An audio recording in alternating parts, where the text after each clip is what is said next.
السلام علیکم ورحمۃ اللہ وبرکاتہ۔ الحمد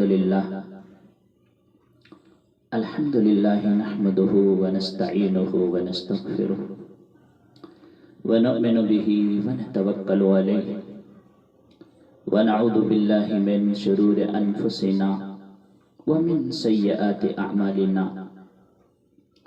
من يهده الله فلا مضل له ومن يضلله فلا هادي له ونشهد أن لا إله إلا الله وحده لا شريك له ونشهد أن سيدنا وحبيبنا ومولانا محمد عبده ورسوله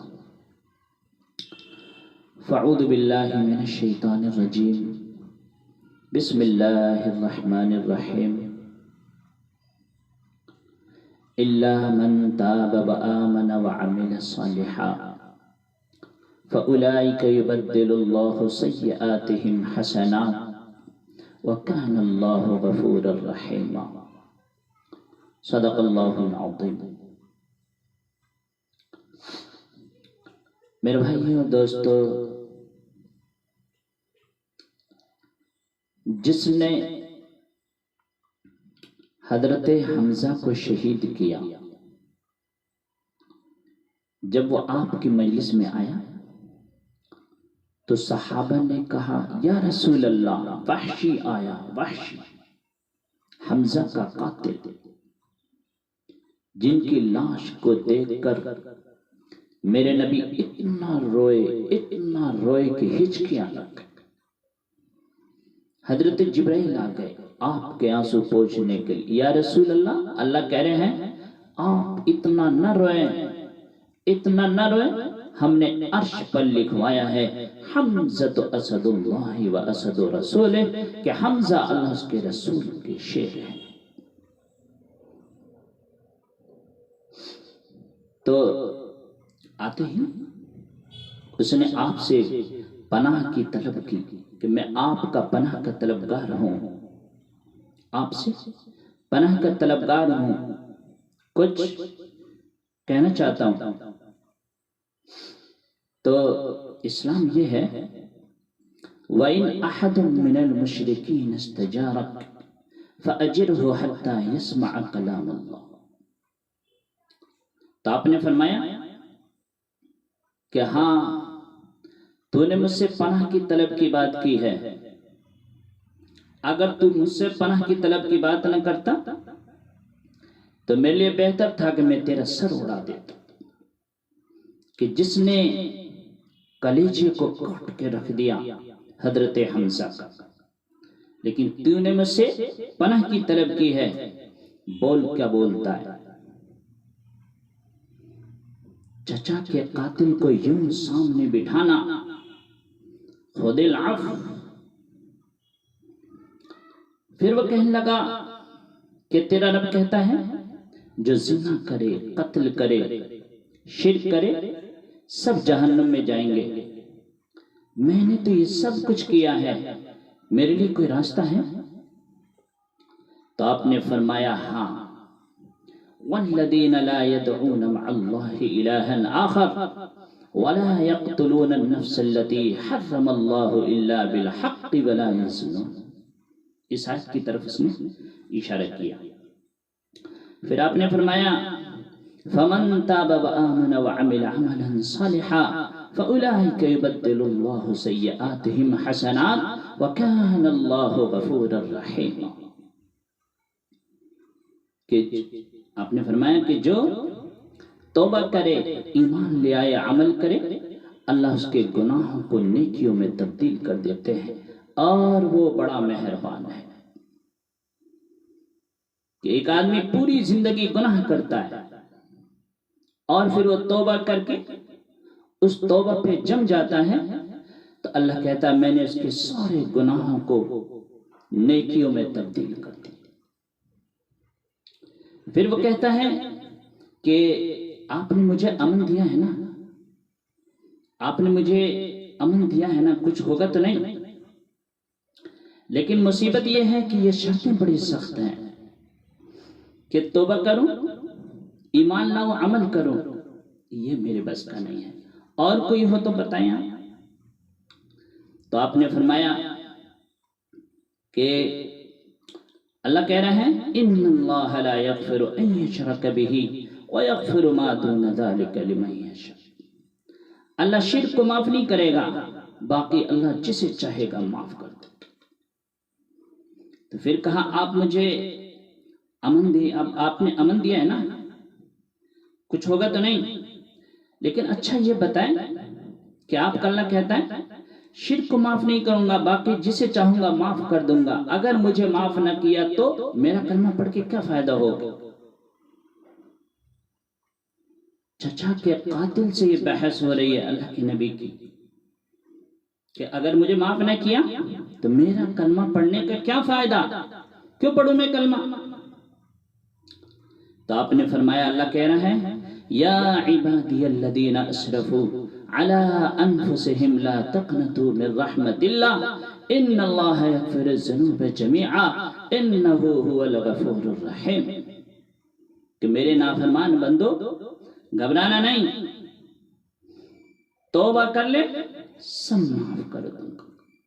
تو وہ کہنے لگا اما ھذا فنعم، یہ بات ہوئی نا، پھر اس نے کلمہ پڑھ لیا۔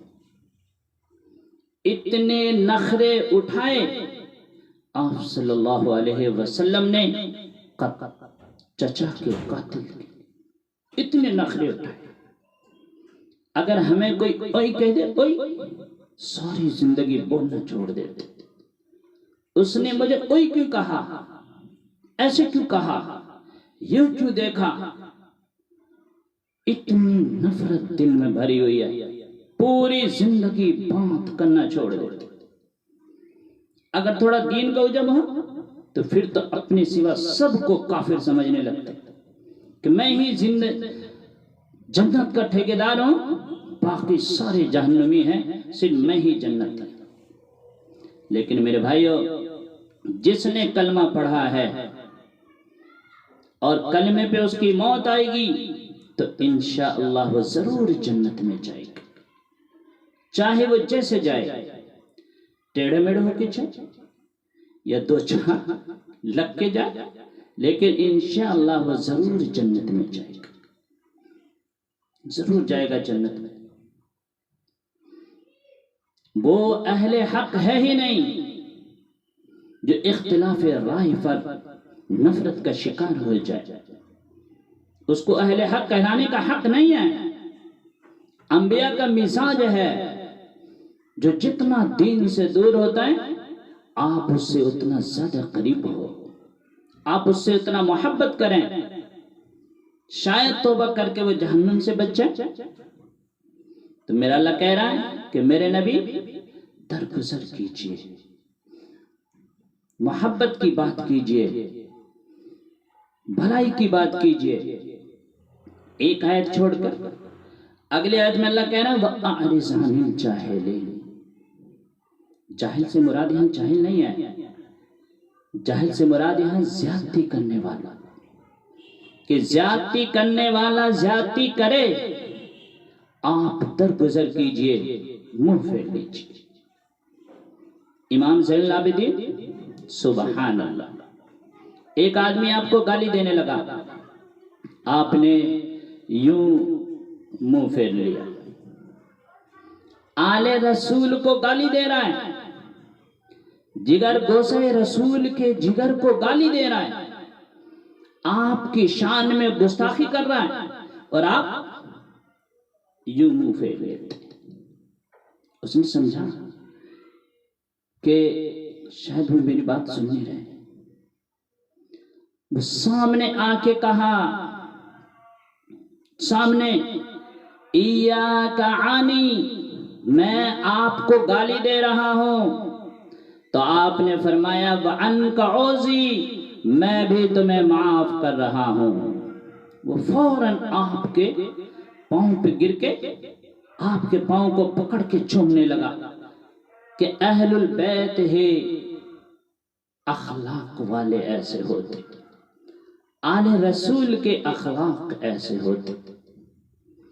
ایک آدمی کہنے لگا کہ فلاں آدمی حضرت آپ کو ایسے کہہ رہا تھا، تو آپ نے فرمایا اگر وہ سچ کہہ رہا تھا تو اللہ مجھے معاف کر، اور اگر وہ جھوٹ کہہ رہا تھا تو اللہ اسے معاف کر۔ تو میرے بھائیو، سیرت پڑھو، نبی کی سیرت پڑھو، صحابہ کی سیرت پڑھو، اہل البیت کی سیرت پڑھو، اولیاء کرام کی سیرت پڑھو۔ ہمارے ہندوستان میں جن کا نام گونجا ہے وہ اجمیری چشتی رحمت اللہ علیہ ہیں، خواجہ معین الدین اجمیری چشتی رحمت اللہ علیہ۔ یہ اہل علم بھی تھے اور اہل تصوف بھی تھے۔ ان کے ایسے اخلاق تھے کہ لوگوں کے دلوں کو خرید لیتے تھے، ایسے خوش مزاج اور ایسے خوش اخلاق کہ لوگوں کے دلوں کو خرید لیتے تھے۔ ایک آدمی میٹھے بول کو بولتا ہے تو آدمی اس کے سننے والے زیادہ ہوں گے، اور ایک آدمی کی زبان پر گالی اور فتوے کے سوا کچھ نہیں ہے، کون سنے گا اس کی؟ تو کہا وَأَمْرْ بِالْعُرْفِ، کہ آپ درگزر کیجئے، بھلائی کی بات کیجئے۔ معروف کسے کہتے ہیں؟ معروف اس کو کہتے ہیں جس کا اچھا ہونا سب کو معلوم ہو، اس کو معروف کہتے ہیں۔ یہ تبلیغ کے لیے بہت خوبصورت بیان ہے۔ اچھا، تبلیغ کے لیے عالم ہونا ضروری نہیں، علم کی مسند پر بیٹھنے کے لیے عالم ہونا ضروری ہے، شریعت کے مسئلے کو سمجھانے کے لیے عالم ہونا ضروری ہے، حرام حلال کی پہچان کروانے کے لیے عالم ہونا ضروری ہے۔ تبلیغ کے لیے عالم ہونا ضروری نہیں ہے۔ اس لیے میرے بھائیو، اپنی زندگی میں نبی پاک صلی اللہ علیہ وسلم کے بتائے ہوئے طریقے کو داخل کر۔ تو کہا معروف کسے کہتے ہیں؟ جس کا اچھا ہونا سب کے دل و دماغ پر چھایا ہوا ہو، کہ سچ بولنا سب کے دل و دماغ پر چھایا ہوا ہو، جھوٹ بولنا کہ یہ غلط ہے سب کے دل و دماغ پر چھایا ہوا ہو، اسے معروف کہتے ہیں۔ تو میرے نبی کو فرمایا گیا کہ آپ درگزر کیجئے، بھلائی کی بات کیجئے، کوئی مانے یا نہ مانے آپ درگزر کر دیجئے، بھلائی کی بات کیجئے۔ کل ایک دن پہلے میں نے بتایا تھا کہ خوبصورت زندگی اور ہے، اور ضروریات زندگی کو خوبصورت بنانے کا طریقہ اور ہے۔ ضروریات زندگی خوبصورت کیسے بنتی ہے؟ وہ پیسوں سے بنتی ہے۔ پیسے ہیں تو زندگی خوبصورت، ضروریات زندگی خوبصورت بنتی ہے۔ اور زندگی خوبصورت کیسے بنتی ہے؟ اللہ کے بتائے ہوئے ترتیب زندگی سے، نبی پاک صلی اللہ علیہ وسلم کے سمجھائے ہوئے ترتیب زندگی سے زندگی خوبصورت بنتی ہے۔ اس لیے میرے بھائیو، اپنی زندگی کو حسین بناؤ، اپنی زندگی کو خوبصورت بناؤ، نبی پاک صلی اللہ علیہ وسلم کے بتائے ہوئے طریقے زندگی سے۔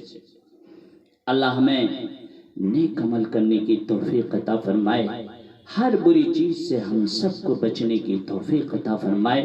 وآخر دعوانا الحمدللہ رب العالمین۔